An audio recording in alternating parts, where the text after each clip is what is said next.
So in this video we're going to talk about this Chrysler behind me.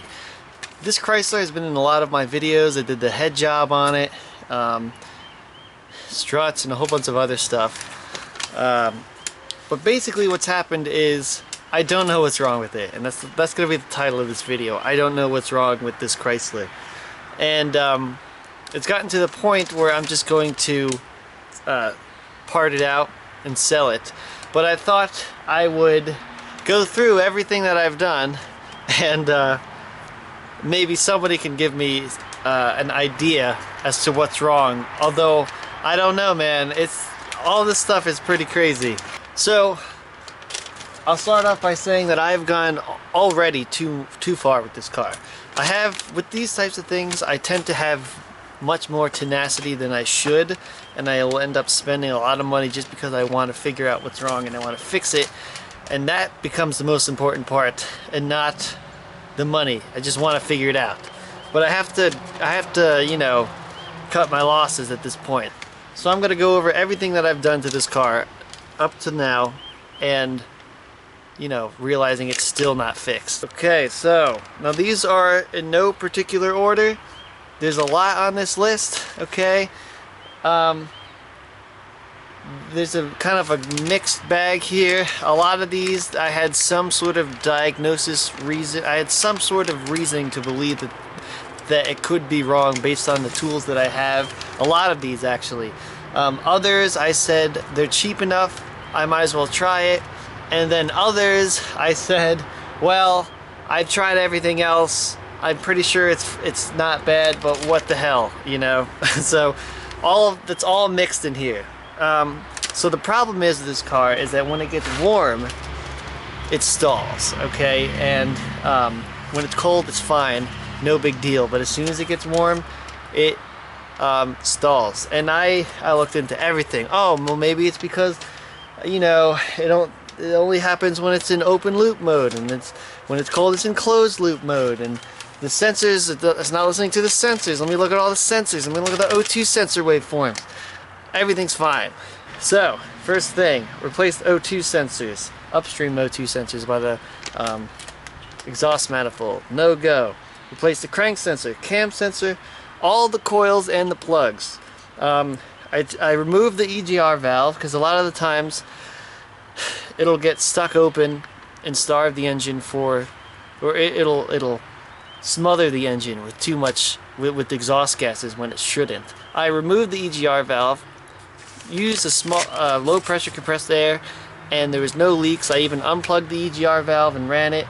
Nothing didn't help anything. So it's not the EGR. I even felt the pipes of the EGR because I figured they would get at least a little bit warm if they were on all the time.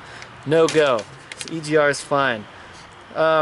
I removed the belts, all the belts, and spun the pulleys to see if anything was binding up. I even did that for the crankshaft, see if the engine itself was binding up. Nothing. It was all fine. Replaced the idle air control valve. It was fine. It didn't help. Replaced the air filter because I believe that it was an air problem for a long time. I adjusted the base idle speed. Again, I believed it was an air problem. I wanted to get more air in. It didn't help. There's no vacuum leaks. I replaced the map sensor. Cleaned the idle air control valve and throttle body like 3 or 4 times. Checked the fuel pressure. The fuel pressure was fine. Even when it stalled, it held fuel pressure. I wanted to replace the regulator / filter.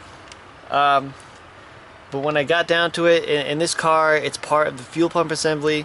It was a bitch to get the fuel pump off, and then I thought, well, I might as well just replace the fuel pump. So there's actually a video of that coming soon, so stay tuned. I replaced the injectors, because I thought that maybe they were leaking a little bit. The timing is fine. Check the timing. Did a compression test. It's all pushing like 150 psi, so it's all good. Did a leak down test. They were all 20% or less. Some were really low, like 6. and there was one cylinder that was 24, and the leaking sounded like it was coming through the crank, the piston ring, so there wasn't anything abnormal in the leak down test. Battery and the cable are new in this car. Checked the exhaust back pressure because I thought maybe there's a plug up catalytic converter and it's stalling the car out. Back pressure's fine. Replaced the coolant temp sensor. It was fine, and I will add, there's two things I want to add. One is the car has very highly negative fuel trims, meaning it's pulling fuel away. And when I unplugged the coolant temp sensor, it behaved as if it was warm. And that makes sense because when you unplug the coolant temp sensor, the default for the computer is a warm condition. So don't know if that adds anything. But what else did I do? I checked to see if the purge solenoid was stuck open by removing the vacuum line attached to it.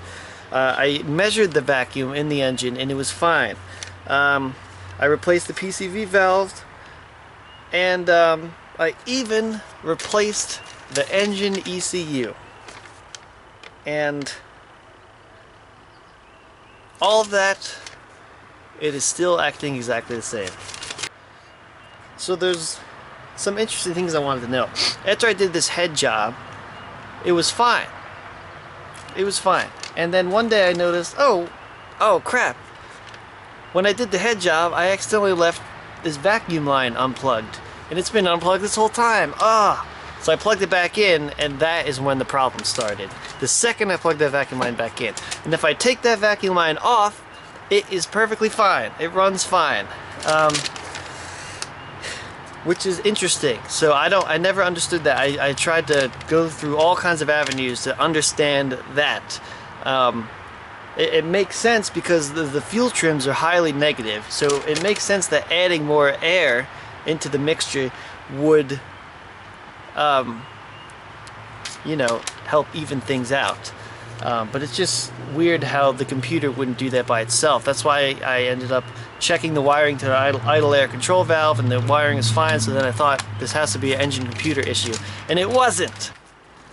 So you might be saying, alright, why don't you just drive it with the vacuum line unplugged if it works? And I don't want to do that because, I don't know, I kind of want to fix it, and I don't want to, nobody really uses this car. I would want to sell it, and I wouldn't want to sell it to someone with that condition, even though it would probably be fine. So what I'm doing is I'm just going to part it out. I want it out of my hair.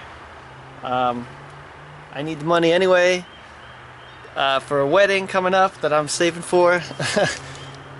But that's what I'm doing. So anyway, I thought I'd share this experience with you guys.